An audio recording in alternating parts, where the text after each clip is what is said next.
കോൾസൈറ്റിന്റെ പുതിയൊരു എപ്പിസോഡിലേക്ക് സ്വാഗതം.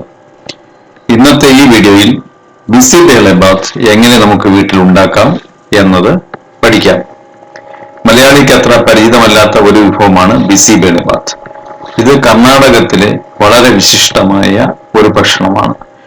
ഇത് തമിഴ്നാട്ടിലെ സാമ്പാർ സാദത്തിന്റെ അതേ രുചിയിലും അതേ മണത്തിലുമൊക്കെയാണ് ഉണ്ടാക്കുന്നത്.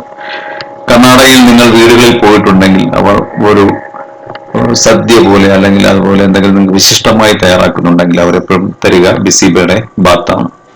ഇതിലെന്തൊക്കെയാണ് ഉപയോഗിക്കുന്നത് നോക്കാം. ഗ്രീൻ പീസ് വേണം 1 പിടി, ക്യാരറ്റ് 2 എണ്ണം, ഉരുളക്കിഴങ്ങ് 2 എണ്ണം, ബീൻസ് 10 എണ്ണം, സവാള 1 എണ്ണം, ചെറിയ ഉള്ളി 10 എണ്ണം, തക്കാളി 1 എണ്ണം. ഇത് നമ്മൾ അരിഞ്ഞു വെച്ചിരിക്കുന്ന ആണ് ഇതിൽ കാണിച്ചിരിക്കുന്നത്. ഇതിന്റെ മെയിൻ ആയിട്ടുള്ള ഐറ്റം എന്ന് പറയുന്നത് അരി, അത് പച്ചരിയാണ് ഉപയോഗിക്കുന്നത്. പച്ചരി 1 ഗ്ലാസ്, തോരപ്പരിപ്പ് 1 ഗ്ലാസ്. അരി നമ്മൾ കഴുകി എടുത്ത് ഉപയോഗിക്കുക. പിന്നീട് ഇതിന് ഉപയോഗിക്കുന്ന മസാല എന്ന റെഡിമെയ്ഡ് ആയിട്ട് കിട്ടുന്ന MTRന്റെ ബിസിബേലെ ബാത്ത് മസാലയാണ് നമ്മൾ ഇതിൽ ഉപയോഗിക്കുന്നത്. ഇത് സൂപ്പർ മാർക്കറ്റിൽ കിട്ടും, അല്ലെങ്കിൽ നമുക്ക് ഓൺലൈനായിട്ടും ഇപ്പോൾ ഇത് വാങ്ങിക്കാൻ ലഭിക്കുന്നതാണ്. ഇതിൽ നിന്നും ഒരു 3 സ്പൂൺ മസാല നമ്മൾ ഉപയോഗിക്കുന്നുണ്ട് ഇതിനായിട്ട്. അതുപോലെ ഒരു പുളി, ഒരു സാധാ പുളി പിഴിഞ്ഞ വെള്ളവും ഇതിനായിട്ട് ഉപയോഗിക്കുന്നുണ്ട്. പിന്നെ ഉപയോഗിക്കുന്ന കപ്പലണ്ടി 200 ഗ്രാം, മല്ലിയില ഒരു 3 എണ്ണം. ഇതിന് നമ്മളിപ്പോൾ തോരപ്പരിപ്പ് എടുത്തു വെച്ചിരിക്കുകയാണ്.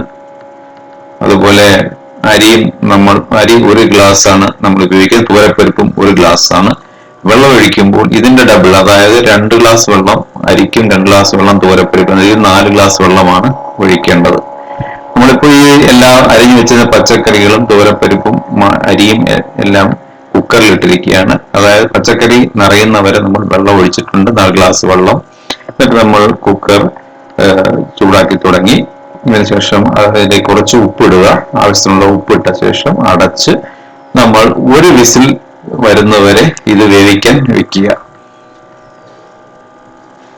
നേരത്തെ പറഞ്ഞു നമ്മുടെ ഇപ്പൊ MTRന്റെ മസാല പൗഡർ ഉപയോഗിച്ചിട്ടുണ്ടാണ്, അതായത് ബിസിബേലെ ബാത്തിന്റെ പൗഡർ തന്നെയാണ് നമ്മൾ ഉപയോഗിച്ചിരിക്കുന്നത്. ഒരു പിഴിഞ്ഞ പുളിയുടെ വെള്ളവും ഉപയോഗിക്കുന്നുണ്ട്. ഇത് രണ്ടും ഇതിലേക്ക് ഒഴിക്കുക. വെന്ത് കഴിയുമ്പോൾ 1 വിസിൽ, കുക്കറിൽ 1 വിസിൽ അടിച്ചു കഴിയുമ്പോൾ നമ്മൾ അത് തുറന്ന് അതിലേക്ക് ഈ 2 മസാലയും പുളിവെള്ളവും ഇതിലേക്ക് ഒഴിച്ചു കൊടുക്കുക. എന്നിട്ട് നമ്മൾ നല്ലപോലെ ഒന്ന് മിക്സ് ചെയ്തെടുക്കുക. നല്ല ചോറ് നന്നായി തന്നെ വെന്തിട്ടുണ്ടാവും. ഇതിലേക്ക് നമ്മൾ തക്കാളി അരിഞ്ഞത്, 1 തക്കാളി അരിഞ്ഞത് ഇതിലേക്ക് ഇടുക. നമ്മൾ ആദ്യം തക്കാളി ഇടാത്തത് കാരണം ഇതിലേക്ക് അവിഞ്ഞു പോകാതിരിക്കാൻ വേണ്ടിയാണ്. ഇപ്പോൾ നമ്മൾ തക്കാളി ഇതിലേക്ക് ഇടുന്നു. അതിനുശേഷം ചെറുതായി ഇളക്കുക. പിന്നെ ഇതിലിട്ട് വേണമെങ്കിൽ ടേസ്റ്റ് നൽകുന്ന ഒരു സാധനമാണ് കപ്പലണ്ടിയും നമ്മൾ ഇതിലേക്ക് ചേർത്ത് കൊടുക്കുക. അതേപോലെ മല്ലിയില ഒരു 3 മൂട് ഇതിലേക്ക് അരിഞ്ഞ് ചേർത്ത് കൊടുക്കുക. ഇപ്പോൾ നമ്മൾ വീഡിയോയിൽ കാണുന്ന പോലെ തന്നെ കുക്കറിൽ ഇതെല്ലാം ചേർത്ത് കഴിഞ്ഞു. എന്നിട്ട് ചെറുതായി ഇളക്കുക. അല്പം കൂടി ഒരു തമിഴ് ചുവ വരണമെന്നുണ്ടെങ്കിൽ ഇതിലേക്ക് കുറച്ച് തേങ്ങ ചിരകിയതും കായവും കൂടി ചേർത്ത് കൊടുത്താൽ സാമ്പാർ സാദത്തിന്റെ അതേ മണം നമുക്ക് ലഭിക്കുന്നതാണ്. ഇത് വളരെ നല്ല ഒരു വിഭവമാണ്. ഇപ്പൊ കർണാടകത്തിൽ നിങ്ങൾ ഗസ്റ്റ് ആയിട്ട് പോയി നിങ്ങൾ രാവിലെ ആണെങ്കിലും ഉച്ചയ്ക്കാണെങ്കിലും രാത്രിയാണെങ്കിലും വിളമ്പുന്ന ഒരു വിഭവമാണ് ഈ ബിസിബേലെ ബാത്ത്. ഇപ്പൊ നമ്മൾ ഇതിന് ചേരുവെള്ളം തന്നെ നന്നായി ഇളക്കി ചെറിയ ചൂടിൽ ഒരു 5 മിനിറ്റ് കൂടി വേവാൻ വെക്കുക. അതിനുശേഷം ഇപ്പോൾ പൂർണ്ണമായിട്ടും റെഡി ആയി കഴിഞ്ഞു. ഇതിന്റെ കൂടെ സാധാരണയായിട്ട് ഒരു തൈര് സലാഡ് ഉപയോഗിക്കാറുണ്ട്. തൈര് സലാഡ് നമ്മൾ റെഡിയാക്കി വെച്ചിട്ടുണ്ട്. ഇത് വിളമ്പുമ്പോൾ നമ്മൾ പാത്രത്തിൽ വിളമ്പിയ ശേഷം അതിലേക്ക് നെയ്യ് ഒഴിച്ചാണ് അവർ നമുക്ക് സെർവ് ചെയ്യുന്നത്. അതുകൊണ്ട് നെയ്യ് ഇതിന്റെ പുറത്ത് ഒഴിക്കുക.